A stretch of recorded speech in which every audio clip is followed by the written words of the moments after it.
नमस्कार, मैं हूँ अर्चना त्यागी। एक बार फिर से आपके साथ हिंदी लेखक परिवार के मंच पर और आज प्रस्तुत कर रही हूँ एक बहुत ही सुंदर कहानी, रानी माँ का चबूतरा। यह कहानी मन्नू भंडारी जी द्वारा लिखी गई है। तो प्रस्तुत करती हूँ रानी माँ का चबूतरा। खातिर हम क्या करेंगे काका? बच्चों को सुलाते सुलाते देर हो गई। फिर बूढ़ी काकी की ओर घूम कर बोली, काकी, कल धन्नी को भी रानी माँ के चबूतरे पर दिया जलाने के लिए ले जाना है। यह रानी माँ का चबूतरा क्या है? धन्नी ने कुछ कौतूहल से पूछा। खरबूजे के सूखे बीज छीलते हुए काकी बोली, वाह, कल से तुम यहाँ आई हो और रामी ने तुम्हें चबूतरे की बात भी नहीं बताई। क्या बताएं बेटी, हम भागवान हैं जो रानी माँ के नगर में बसते हैं। बड़ी भागवंती नारी थी। आज भी मुझे वह दिन याद आता है तो आंखों में आंसू आ जाते हैं। और श्रद्धा से बूढ़ी काकी ने काम को बीच में छोड़कर स्वर्ग में बसने वाली रानी माँ को प्रणाम किया। बस्ती वालों के लिए यह कथा कोई नई नहीं थी, फिर भी दत्तचित्त होकर उस कथा को ऐसे सुनने लगे जैसे पहली बार ही सुन रहे हों। स्त्रियों का तो ऐसा विश्वास था कि जितनी बार इस कथा को कहेंगी या सुनेंगी उनका पुण्य बढ़ेगा। हाथों को माथे पर छुआ कर फिर अपना छोड़ा हुआ काम संभाला और काकी बोली, कोई 10 साल पहले की बात होगी। हमारे नगर सेठ के बेटे पर शीतला माई का कोप हुआ। पानी की तरह पैसा बहाया, वैद्य हकीमों का तांता लग गया, पर शीतला माई तो कोई और ही खेल खेलने आई थी। वे इन दवाइयों से क्यों शांत होती भला? सब हार गए और शीतला माई बच्चे पर ऐसी जमकर बैठी कि न उसे मरने दे न जीने दे। माँ तो सेवा करते करते सूख कर कांटा हो गई, न खाने की सुध न सोने की। भाग से एक साधु द्वार पर आया। रानी माँ की सूरत देखकर ही सारी बात समझ गया। वह कोई ऐसा वैसा साधु भी नहीं, शीतला माई का भेजा हुआ साधु ही था। बोला, बेटी, तेरा बच्चा मौत के मुंह में है, पर तेरे प्रताप से ही बचेगा। 7 दिन तू अन्न जल का त्याग कर दे, तेरा बच्चा उठ खड़ा होगा। रानी माँ के प्राण तो पहले ही आंखों में आए हुए थे, उस पर 7 दिन अन्न जल का त्याग। सबने बहुत समझाया कि साधु की बातों में मत आओ, पर वह नहीं मानी, सो नहीं ही मानी। 7 दिन बाद बच्चा तो उठ खड़ा हुआ, पर रानी माँ जाती रही। काकी का गला भर्रा गया। पास बैठी फूलों ने आंचल से आंसू पोंछ डाले। धन्नी, जिसने अभी तक बच्चे की सूरत नहीं देखी थी, उसके मन में जाने कैसा शूल चुभने लगा। काकी ने टूटा हुआ सूत्र जोड़ते हुए कहा, सारा गांव इकट्ठा हुआ उस देवी के दर्शन करने को।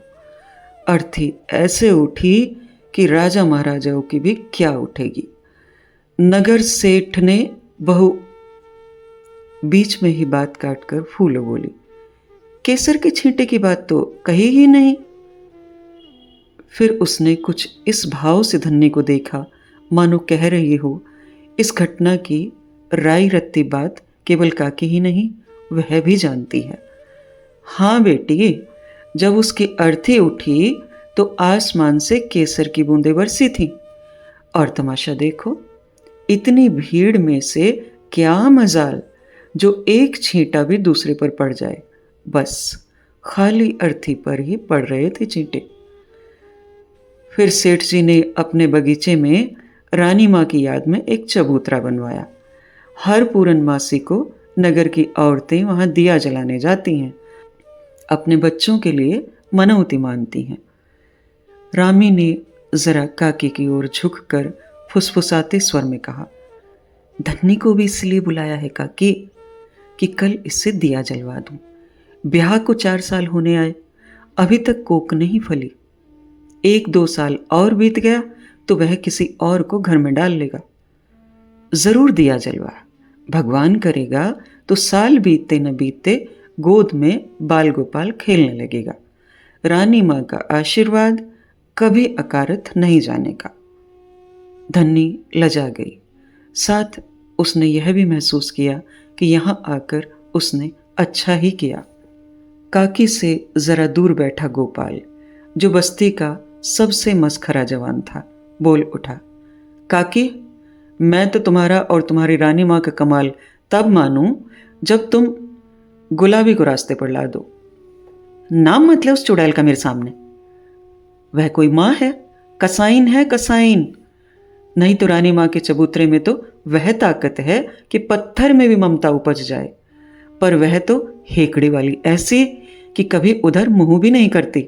भगवान करे उसका सत्यानाश हो जाए, सारी बस्ती पर किसी दिन पाप ला देगी। काका ने स्वर को जरा कोमल बनाकर कहा, क्यों कोस रही है जेठा की माँ? बेचारी मुसीबत की मारी है, तुम्हारा तो दूध ही झरता है उसके लिए। बड़ी मुसीबत की मारी है। गुलाबी के प्रति काका की इस सहानुभूति से चिढ़कर काकी बोली, मुसीबत की मारी है तो सारी बस्ती मदद करने को तैयार है, पर वह तो हेकड़ी वाली ऐसी कि अपना ठेंगा ऊपर रखेगी। अरे मैं तो कहूं, जो अपने आदमी को झाड़ू मारकर निकाल दे वह किसकी सगी होगी? अब आदमी तो उसका था ही ऐसा कि मारकर निकाल दिया जाए। वह पसीना बहाकर कमाती और वह घर में बैठा दारू पीता। आखिर उसे 2 बच्चे भी तो पालने थे। काका ने फिर गुलाबी का पक्ष लिया। काकी तैश में आ गई और बात रानी माँ से सरक कर गुलाबी पर आ लगी। बड़े बच्चे पाल रही है मुँह झौंसी। सवेरे उस काल कोठरी में बंद करके जाती है तो शाम को आकर खोलती है। गुलाबी के बगल की कोठरी में रहने वाली रामी बोली, काकी, धन्नी तो आज ही कह रही थी कि जी मुझे दिला दो एक बच्चा, मैं पाल लूंगी। वह क्यों देने लगी? वह तो उनको कोठरी में बंद करके मारेगी। काकी अपना वाक्य पूरा भी नहीं कर पाई थी कि दूर खड़ी एक छायाकृति पास आई और बोली, मारूंगी तो अपने बच्चे को मारूंगी, तेरे बच्चे को तो नहीं मारूंगी। तू क्यों मेरे बच्चों की चिंता में सूख रही है? खबरदार, जो आगे से नाम लिया मेरे बच्चों का, बड़ी धर्मात्मा बनी बैठी है। गुलाबी की उपस्थिति से क्या स्त्री वर्ग और क्या पुरुष वर्ग दोनों ही जरा चौंक पड़े। काकी ने बात संभालते हुए कहा, क्यों बिगड़ रही है गुलाबी? हम तो तेरे भले ही की बात कह रहे हैं। बंद करके जाती है, कभी गर्मी में अंदर के अंदर ही घुटकर मर गए तो 5 पैसे का प्रसाद चढ़ाऊंगी, पर मरे भी तो मेरी जान को लगे हुए हैं निगोड़े। तू तो प्रसाद चढ़ाएगी, पर सारी बस्ती को तो हत्या लगेगी। हमें क्यों पाप में सान रही है? आहा, बड़े आए बस्ती वाले। पहले कोठरी खोलकर जाती थी तो मेरा छोरा सरकते सरकते मोरी में आकर गिर गया, किसी ने उठाया तो नहीं। बड़े अपने बनते हैं। छोरा भी तो जाने किस माटी का बना हुआ है, सारे दिन मोरी के सड़े पानी में सड़ता रहा, पर मरा नहीं। मर जाता तो पाप कटता। गुलाबी क्रोध में बड़बड़ाती गली के नल पर चली गई। कहो काकी, कैसी रही? गोपाल ने छेड़ते हुए पूछा। कौन मुंह लगे इस चुड़ैल के? पर काकी का मन इतना खिन्न हो उठा कि वे अपने बीजों की पोटली उठाकर चल दी। धीरे धीरे सभी उठ गए और चबूतरे की सभा विसर्जित हो गई। सवेरे 7 बजे की सीटी बजी तो गुलाबी ने एक झटके के साथ अपनी कोठरी का दरवाज़ा बंद किया। उसे बगल की कोठरी में से रामी धन्नी की फुसफुसाहट सुनाई दी। बिना पूरी बात सुने ही वह भभक उठी। जितनी बातें बना सको बना लो चुड़ैलों, मैं तुम्हारी दबैल नहीं जो डर जाऊंगी। रामी ने वहीं बैठे बैठे हाँक लगाई। अपने रास्ते लग गुलाबी, किसका हिया फूटा है जो सवेरे सवेरे तुझ नासपिट्टी का नाम लेगा? गुलाबी कुछ कहती उसके पहले ही उसके 2 साल के बच्चे का क्रंदन कोठरी की दीवारों को चीरकर गली के सुनसान वातावरण में फैलने लगा। झल्ला कर उसने कोठरी खोली और अपनी 9 साल की लड़की मेवा की पीठ पर एक लात जमाते हुए बोली, 9 बरस की ढींग हो गई, एक बच्चा नहीं रखा जाता, चल उसे गोद में उठाकर रख। और उसी झल्लाहट में उसने कोठरी बंद कर दी और दौड़ पड़ी। 7 की सीटी बज चुकी थी और वह जानती थी कि अब यदि वह सारा रास्ता दौड़कर ही पार नहीं करेगी तो ठेकेदार वहाँ बैठी अनेक उम्मीदवारों में से किसी को भी काम दे देगा और वह आज की मजदूरी से जाती रहेगी। फिर वह सत्तू नहीं ला सकेगी, दाल नहीं ला सकेगी। उसने गति और बढ़ा दी। उस समय वह भूल गई कि रामी ने उसे नासपिटी कहा है या कि उसका बच्चा रो रहा है। शाम को वह लौटी तो क्लांत हाथों से उसने अपनी कोठरी का दरवाज़ा खोला। देखा मेवा एक कोने में लुढ़की पड़ी सो रही है और 2 साल का वह मांस का लौथड़ा मैले में सना हुआ मिमिया रहा था। रोने की ताकत तो उसमें शायद रही भी नहीं थी। गुलाबी ने एक पूरे हाथ की धौल कोने में सोती हुई छोरी की पीठ पर जमाई। पड़ी पड़ी सो रही है चुड़ैल, चल उठकर चूल्हा जला। और वह उस मैल में सने बच्चे को उठाकर गले के नल पर चली। बराबर उसके मुंह से गालियां बरस रही थीं। चबूतरे पर उस समय काका अकेले बैठे थे। गुलाबी को बड़बड़ाती हुई जाते देखा तो टोक दिया, किसे कोस रही है गुलाबी? अरे कभी तो तू भी हंस बोल लिया कर। हंस बोलकर मुझे किसी को रिझाना नहीं है। बड़े आए हैं सीख देने वाले। तुम्हें तो नहीं कोस रही हूँ उस दारूखोर को जो मेरी जान को ये कीड़े मकोड़े छोड़ गया। और मैं तो तेरे भले की ही बात कह रहा हूँ। 4 जनों के बीच आकर बैठा कर तो तेरा मन भी बहल जाए, पर तू तो सबको काटने को दौड़ती है।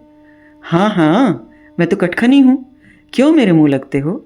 ज़्यादा बकवास की तो 2-4 तुम्हें भी सुना दूंगी। बड़े आए हैं दर्द दिखाने वाले। और वह भन्नाती हुई नल पर चली गई। छोकरे को धोया, कपड़ा धोया और बड़बड़ाती अपनी कोठरी की ओर चल पड़ी। काका ने फिर उसे नहीं टोका। चूल्हे पर दाल चढ़ाकर बच्चे को गोदी में लेकर वह सुस्ताने लगी। सारे दिन की कैद भोग कर मौका पाते ही मेवा कोठरी से बाहर भाग गई। जब दाल सत्तू तैयार हो गया तो गुलाबी ने मेवा को खाने के लिए आवाज़ दी। मेवा आई तो उसके हाथों में कांच की हरी चूड़ियाँ चमक रही थीं। गुलाबी की नज़र पड़ते ही उसने पूछा, ये चूड़ियाँ कहाँ से लाई रही? मेवा चुप। मैं पूछती हूँ, ये चूड़ियाँ कहाँ से लाई? मेवा चुप। सुनाई नहीं देता क्या? बहरी हो गई है? और तड़ातड़ चांटे पड़ गए उसके गाल पर। चोरी करके लाई है ना? आज सब तो चबूतरे पर दिया जलाने गए हैं, किसी के घर में से चुरा लाई। क्यों? चोटी, हरामजादी।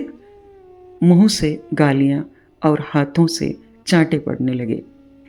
मेवा ने चीख चीख कर सारी गली को सिर पर उठा लिया। तभी दिया जलाकर लौटी हुई रामी धन्नी आ पहुंची। अरे अरे, छोरी के प्राण लेगी क्या? मेवा को अपनी तरफ खींचती हुई रामी बोली। मैं इसकी खाल खींच कर रख दूंगी, तू बीच में मत बोल रामी, नहीं तो सच कहती हूँ 2 हाथ तेरे भी पड़ जाएंगे। मेरी छोरी चोरी करे। और उसका स्वर बिंच गया। देखते देखते खासी भीड़ जमा हो गई। जरा सा अवसर मिलते ही गुलाबी फिर एक चांटा जड़ देती। बूढ़े काका मेवा को दूर ले गए। तब गुलाबी चिल्लाई, छोड़ दो काका, मेरी छोरी को ले गए तो ठीक नहीं होगा। आज तुम बचाने आए हो, कल तुम लोग ही उसे चोटी कहते फिरोगे। किसी ने स्थिति को संभालने के लिए कहा, चोरी नहीं की है उसने, वह तो रामेश्वर ने उसे दी है। नाहक मार दिया बच्ची को। दी है तो क्यों दी है? हम क्या भिखमंगे हैं जो किसी का दिया पहनेंगे? आज मेरे घर में कोई मूंछों वाला नहीं बैठा है तो सब लोग भीख देने चले हैं। थो है उन पर, बड़े आए हैं दया दिखाने वाले। मेवा को काका के पास सुरक्षित समझकर सबने सोचा कि अब इस गुलाबी से बहस करना बेकार है, एक की 4 सुनने को मिलेगी। सो सब चुपचाप खिसक गए। धन्नी जो आज रानी माँ के चबूतरे पर दिया जलाकर जाने कैसी कैसी आशाएं मन में संजोकर आई थी, बोली, जब यह किसी की बात सुनती ही नहीं तो तुम लोग क्यों इसके पचड़ों में पड़ती हो जीजी? लड़ाई झगड़ा तो चलता ही रहता है, सवेरे नल पर देखा है ना, कैसी गाली गलौज होती है, सिर फुटौल की नौबत आ जाती है, पर सांझ को सब जैसे कि तैसे। 4 जने रहते हैं तो कहना सुनना तो चलता ही रहता है बहन। गुलाबी ने कांच की चूड़ियों के टुकड़े बटोर कर अपने लिए जगह बनाई और बच्चे को लेकर सो गई। उस रात उसके यहाँ खाना पीना नहीं हुआ। काका मेवा को लाकर छोड़ गए, तब उसे मालूम पड़ गया, पर वह फिर कुछ नहीं बोली। एक बात ही उसके मन में घूम रही थी कि उसकी लड़की ने चोरी की। पिछले 2 दिनों से चबूतरे की बैठक का विषय है सरकार की ओर से खोला हुआ शिशु सुरक्षा केंद्र। काका ने कहा, भगवान भला करे इस सरकार का। सरकारी स्कूल खोल दिए जहां बच्चे मुफ्त में पढ़ लेते हैं। छोटे बच्चों के लिए यह केंद्र खोल दिया। अब औरतें भले ही काम करें, 5 रुपये महीने में दवा दारू भी कर देते हैं। हाँ काका, मैं देख कर आई हूँ। छोटे छोटे पालने बने हैं, ढेर सारे खिलौने हैं, दाइयाँ हैं, बच्चों को शीशी से दूध पिलाया जाता है, पालनों में सुलाया जाता है, बड़े आराम से रखते हैं। धन्नी ने सोचा उसको बच्चा होगा तब वह यहीं आकर रह जाएगी। उसके गांव में तो ऐसा होगा नहीं। अपने बच्चे को पालने में, सुलाने और शीशी से दूध पिलाने का सपना उसकी आंखों में साकार होने लगा। गोपाल बोला, गुलाबी से कहो काका कि अपने बच्चे को वहाँ भर्ती करवा दे। तू ही कहना, बड़ा आया है गुलाबी का ही तू। याद नहीं है जब मेवा को स्कूल में डालने को कहा था तो कैसी गुर्राई थी। तुम लोग तो बावलों जैसी बातें करती हो। मेवा को वह स्कूल में डाल देती तो उस छौरे को कौन रखता। तो अच्छी तरह मना करती, वह तो बस काटने को दौड़ती है। अरे धीरे बोल काकी, नहीं तो अभी कहीं से निकलकर बम गिराने लगेगी। जब उसकी बात करो तभी टपकी। पर उस दिन गुलाबी नहीं टपकी। दूसरे दिन जब चबूतरे पर बैठक लगी तब भी इसी तरह की चर्चा चल रही थी। गुलाबी अपनी लड़की मेवा को ढूंढती हुई आई तो काका ने बात चलाई, अरे गुलाबी देख, तेरे छोरे के लिए सरकार ने केंद्र खोल दिया है, वहीं नाम लिखा दे अपने बच्चे का। सरकार मेरी खसम है ना जो केंद्र खोल दिया मेरे लिए। ये सब तो पैसे वालों के चोचले हैं। मेरे कौन मर्द कमाने वाले बैठा है जो 5 रुपये महीना दे दिया करेगा। बस्ती वाले चंदा कर देंगे री, तू जाकर नाम लिखा जा, नाम लिखा कर आ जा। किसी के दान पुण्य पर पलने वाली नहीं है गुलाबी, थूकती है तुम्हारे चंदे पर। और अपनी लड़की को घसीटती हुई गुलाबी वहां से चली गई। लो और खाओ लड्डू, काकी ने चिढ़ाते हुए कहा। बिना गुलाबी से 2-4 झिड़कियां सुने इन्हें चैन नहीं। आज रामी नहीं आई। बात का प्रसंग बदलने के लिए काका ने पूछा, धन्नो को विदा करने गई है। और इधर उधर की बातें करके सभा समाप्त हुई। दूसरे दिन गुलाबी ने उठकर उसकी कोठरी की दीवार पर लगाए हुए सुरक्षा केंद्र के विज्ञापन को फाड़ फेंका। जहां कहीं भी उसे विज्ञापन दिखाई देता वह उसे फाड़ डालती। लोग देखते तो हंसते। भरी दोपहरी में गुलाबी रेत की तगारियां उठा उठा कर पकड़ा रही थी। कुछ औरतें एक देहाती गीत गा रही थी और छत कूट रही थी। ठेकेदार रह रहकर कुछ आदेश देता जा रहा था। गुलाबी का ध्यान अपने काम में था, पर अचानक ठेकेदार का स्वर उसके कान में पड़ा। पूरी बात तो वह सुन नहीं पाई, बस इतना सुना, इसी तरह तो ज़रा से आंधी पानी से घरों की छतें टूट जाती हैं, ज़रा अच्छी तरह। उसने आसमान की तरफ देखा, कहीं बादल नहीं थे, फिर भी उसका हाथ रुक गया और उसके सामने उसकी कोठरी की टूटी फूटी छत घूम गई। यदि किसी दिन छत गिर जाए तो हाथ चलाए ना, कड़क कर बगल वाली औरत ने कहा। वह कब से रेत की तगारी लिए खड़ी थी। एकाएक गुलाबी को होश आया, चला तो रही हूँ, कौन तेरे बाप की नौकर हूँ जो हुक्म चला रही है। शाम को गुलाबी जब घर लौटी तो ठेकेदार से थोड़ी सी सीमेंट और चूना मांग लाई। खा पी कर जब सब सो गए तो गुलाबी के घर से खटर पटर की आवाज़ शुरू हुई। गली में सोए हुए गोपाल ने पूछा, आधी रात को क्या कर रही है गुलाबी। तेरी कब्र खोद रही हूँ। जाने कैसे लोग हैं इस बस्ती के कि गुलाबी के काम में टांग अड़ाए बिना इन ससुरों की रोटी हजम नहीं होती। मर चुड़ैल। और गोपाल सो गया। उस दिन सारी रात कोठरी में कुछ न कुछ होता ही रहा। दूसरे दिन रामी ने आकर चबूतरे की बैठक पर सूचना दी कि गुलाबी काम से लौटी, खाया पिया और फिर बच्चों को बंद करके कहीं चली गई। जब रामी ने पूछा तो गुर्रा कर बोली, जा रही हूं अपने खसम से याराना करने। तू भी चलेगी क्या? साथ ही रामी ने यह भी बताया कि उस बात को घंटा भर हो गया है पर अभी तक वापस नहीं लौटी है। गुलाबी नहीं लौटी। बच्चे दोनों बंद पड़े हैं। कुछ कौतूहल और कुछ उपेक्षा मिश्रित क्रोध से सारी बैठक गूंजने लगी। क्यों गई, कहाँ गई, इस तरह तो बच्चे मर जाएंगे, ये कैसी माँ है, आदि अनेक बातें उठीं और खत्म हो गई। जानने की इच्छा सबके मन में थी पर किसी में साहस नहीं था जो आने पर उससे पूछ सके। गुलाबी का यह काम जब दैनिक हो गया तब तो कौतूहल का निवारण परम आवश्यक हो गया। बिना उस बात को जाने सबका जीना जैसे दुभर हो गया। काका ने अनुमान से कहा, कहीं चौका बर्तन का काम करने जाती होगी। और कहाँ जाएगी बेचारी? तुम्हारे लिए होगी बेचारी, काकी ने घुर्राते हुए कहा। हत्यारिन कहीं की, क्यों जाती है चौका बर्तन करने? मजदूरी में क्या गुजर नहीं होती? मुझे तो इसके लक्षण अच्छे नहीं नजर आते। बच्चों की जान ले लेकर धन कमाएगी। क्या करना है उसे पैसे का? क्यों पर निंदा करती हो, उसकी वह जाने। बाहर से आते हुए गोपाल ने कहा, काका चलो तुम्हें सिनेमा दिखा लाऊं। पर काकी को इस समय यह मजाक नहीं भाया। वह गुलाबी की ही बात सोच रही थी। उसने धीरे से रामी से कहा, तू तो उसके पास वाली कोठरी में रहती है, ज़रा नज़र रखा करना उधर।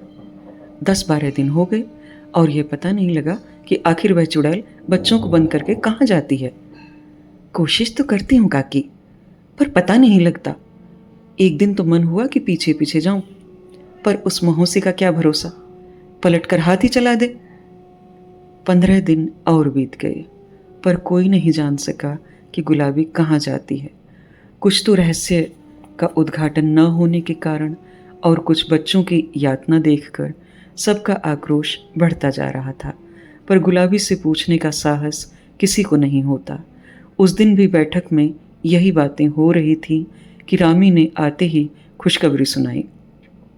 देखा काकी, रानी माँ के चबूतरे पर जलाया दिया कभी अकारत नहीं जा सकता। धन्नी के गांव से चिट्ठी आई है, उसका बांझपन आखिर दूर हुआ। काकी ने श्रद्धावश रानी माँ के आगे हाथ जोड़ दिए। गोपाल जब भी काकी को इस मुद्रा में देखता है, मजाक करने के लिए उसका मन मचलने लगता है। बोला, काकी, सारी बस्ती पर तेरा इतना रौब है, तो गुलाबी से दिया नहीं जलवा सकती है। कल पूनो है, दिया जलवा दे तो तेरा रौब मानूं। वह जाए ही नहीं तो मैं क्या करूं? झल्ला कर काकी ने कहा।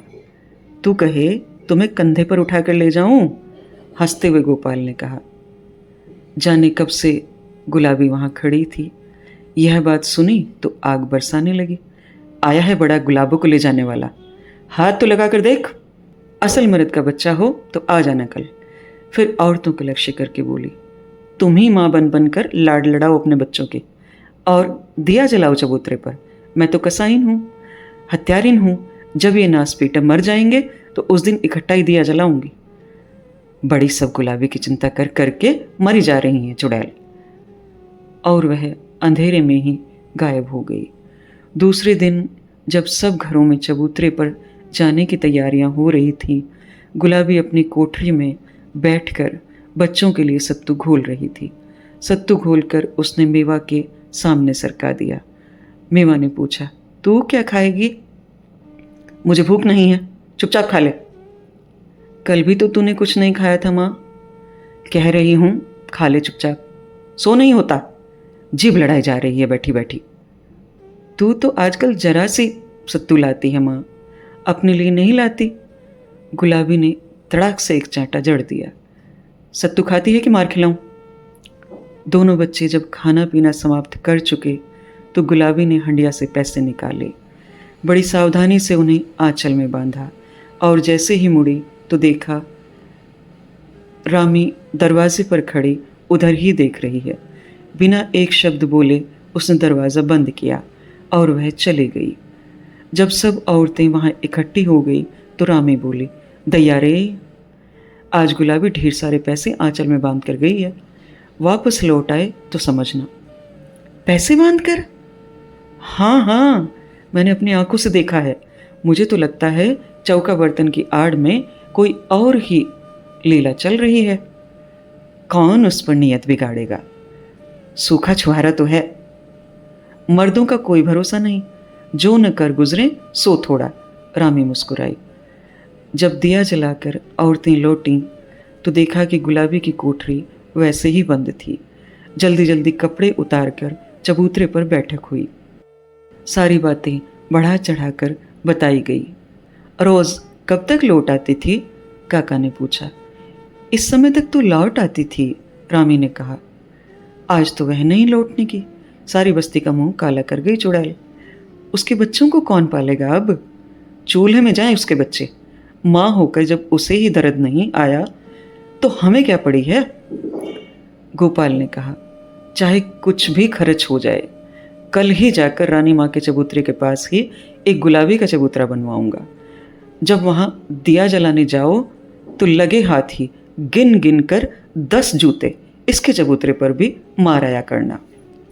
तभी काका ने सबका ध्यान गली के मोड़ की ओर आकृष्ट किया। चांदनी के प्रकाश में सबने देखा कि गली के ही 2 आदमी गुलाबी के अचेत शरीर को उठाकर ला रहे हैं। चबूतरे की सारी भीड़ उस ओर दौड़ पड़ी। क्या हुआ? कहाँ थी? बेहोश कैसे हो गई? प्रश्नों की झड़ी सी लग गई। सबको वहीं छोड़कर काकी और रामी ने उसके अचेत शरीर को संभाला और रामी की कोठरी में लिटा दिया। काका अंदर आ गए, बाकी भीड़ को बाहर ही रखा। पानी के छींटे डालो और हवा करो, काका ने कहा। रामी उठकर पानी लाई और काकी हवा करने लगी। उसका आंचल हटाया तो बोली, हाय राम, इसका पेट तो पीठ से चिपक रहा है। लगता है मानो 2-3 दिन से कुछ खाया ही नहीं है। रामी, थोड़ा सत्तू तो घोल कर ला।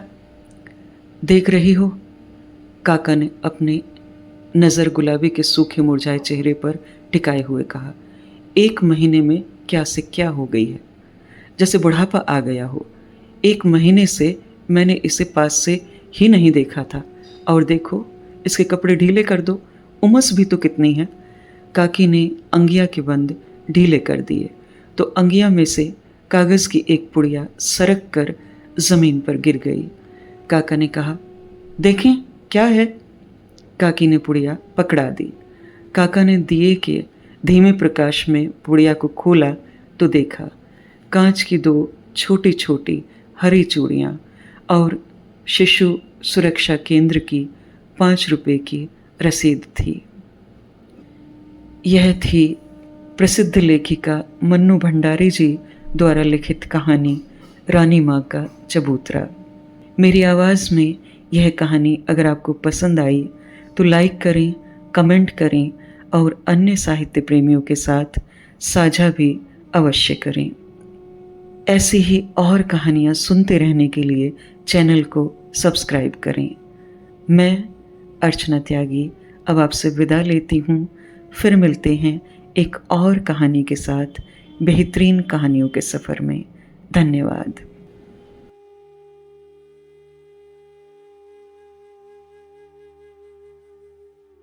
अगर आपको रचना पसंद आती है तो लाइक और कमेंट्स ज़रूर करें और शेयर कीजिए।